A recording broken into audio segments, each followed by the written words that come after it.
The Discovery of Penicillin, Part A. Introduction. A world without antibiotics. Imagine a world without antibiotics. In the early Unish show, that was the real world. If you cut your hand while working in the garden, you could die from infection. If a child caught pneumonia, there was little a doctor could do. If a soldier survived a gunshot, infection might still kill him days later. Hospitals were dangerous places. Infections spread quickly. Even a small surgery carried big risks.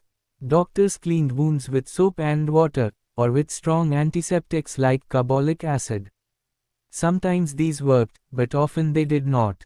And antiseptics could hurt healthy flesh as well as the germs.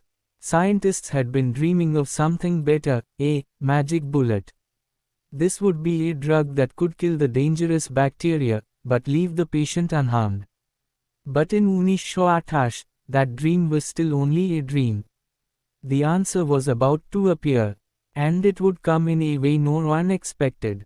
Part 2. The early life of Alexander Fleming. Alexander Fleming was born in 1881 on a small farm in Ayrshire, Scotland. He was the seventh of 8 children. His father, Hugh, was a farmer. His mother, Grace, cared for the children and helped on the farm. Life on the farm was simple but busy. Young Alexander, or Alex, spent much time outdoors. He explored fields, streams, and hills. He liked to watch how plants grew and how animals behaved. This habit of close observation would stay with him all his life. When Alex was 8 years old, he started going to school. He walked several miles each day to attend classes. He was a quiet boy but a quick learner.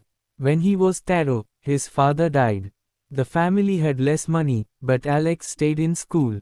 At 12, he moved to London to live with his older brother, Tom. He first went to a commercial school and later worked in an office. But he did not enjoy office life.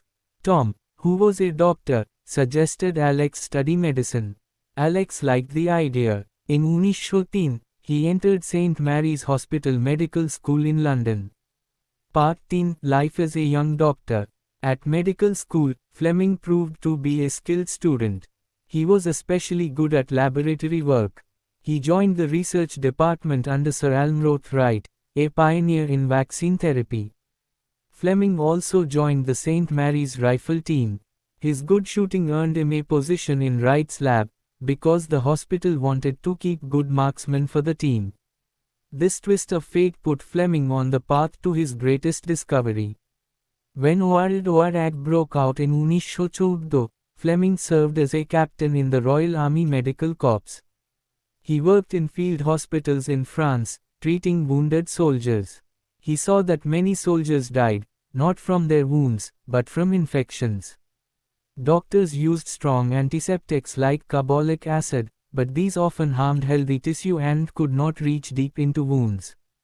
Fleming began to think about a better way, a method that would kill germs without harming the patient. Part Chart. The search for a magic bullet. After the war, Fleming returned to St. Mary's Hospital and resumed his research. In 1921, he discovered lysozyme, an enzyme in tears and saliva that could break down some bacteria. It was a step forward, but lysozyme only worked against mild bacteria, not the dangerous kinds. Still, the discovery reinforced his belief: nature might hold the answer. Perhaps there was a natural substance that could kill harmful bacteria without damaging the human body. Fleming kept experimenting. He was not afraid to test unusual ideas. And he knew that sometimes discoveries came not from big plans, but from accidents if the scientist noticed the clue. Part 5. The lucky accident. It was September 1928. Fleming had been on a 2-week holiday with his family. When he returned to his lab at St. Mary's Hospital, he found it in its usual messy state. On one bench were several petri dishes where he had been growing colonies of Staphylococcus bacteria, the kind that causes boils, abscesses, and dangerous infections. He noticed something strange on one of the dishes. A spot of green-blue mold had grown on it. Around the mold was a clear circle, an area where the bacteria had been destroyed. Beyond the clear circle, the bacteria was still growing thickly. Most people might have thrown the dish away. But Fleming was curious. He asked himself, why are the bacteria dead around the mold? Could the mold be producing a substance that kills them? Part Choi First Experiments. Fleming scraped some of the mold and began testing it. He grew the mold in a liquid broth and found that the broth contained something that could kill many dangerous bacteria, including the ones that cause scarlet fever, pneumonia, gonorrhea, and meningitis. The mold was identified as Penicillium notatum. Fleming named the substance it produced penicillin. He discovered that penicillin was not poisonous to human cells. It seemed to attack only the bacteria. This was exactly what doctors had been dreaming of, a true, magic bullet. Fleming wrote a scientific paper about his findings in 1939. But there was a problem: penicillin was unstable and difficult to purify. Fleming could make small amounts in his lab, but not enough to treat patients on a large scale. Part Shat the problem of production. For the next few years, Fleming tried to produce penicillin in larger quantities. But the mold was slow growing, and the active ingredient broke down quickly. Without modern chemical tools, it was nearly impossible to make enough for practical use. Fleming warned in his papers that penicillin should be used carefully to prevent resistance. He continued his other research, and penicillin was largely forgotten by most scientists. Part at the forgotten years. From 1930 to 1939, penicillin remained an interesting laboratory discovery but nothing more. Few people saw its potential. The world moved on until another war began. In 1939, as World War II started, scientists at Oxford University took a new look at penicillin.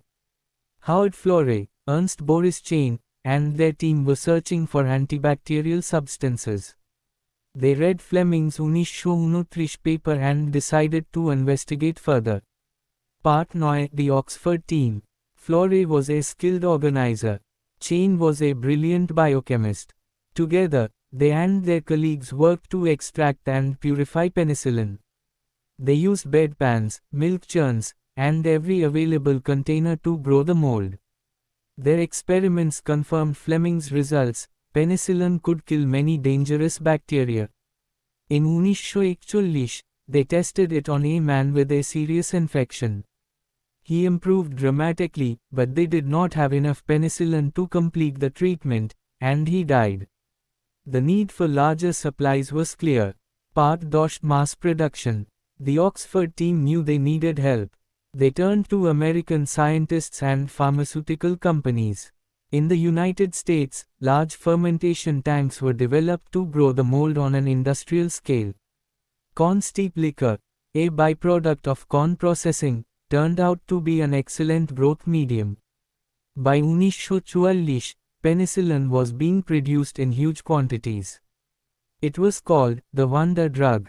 It saved the lives of thousands of soldiers and civilians during the war. Part Agaro The Antibiotic Revolution. After the war, penicillin became available to the public. Deaths from bacterial infections dropped dramatically. Diseases that had once been deadly became easily treatable. Penicillin's success led to the search for other antibiotics, such as streptomycin, tetracycline, and erythromycin. The age of antibiotics had begun. Part Barrow Fleming's later years and legacy. In 1945, Fleming, Florey, and Chain shared the Nobel Prize in Physiology or Medicine for the discovery and development of penicillin. Fleming became a famous public figure. He traveled the world, giving lectures and meeting world leaders.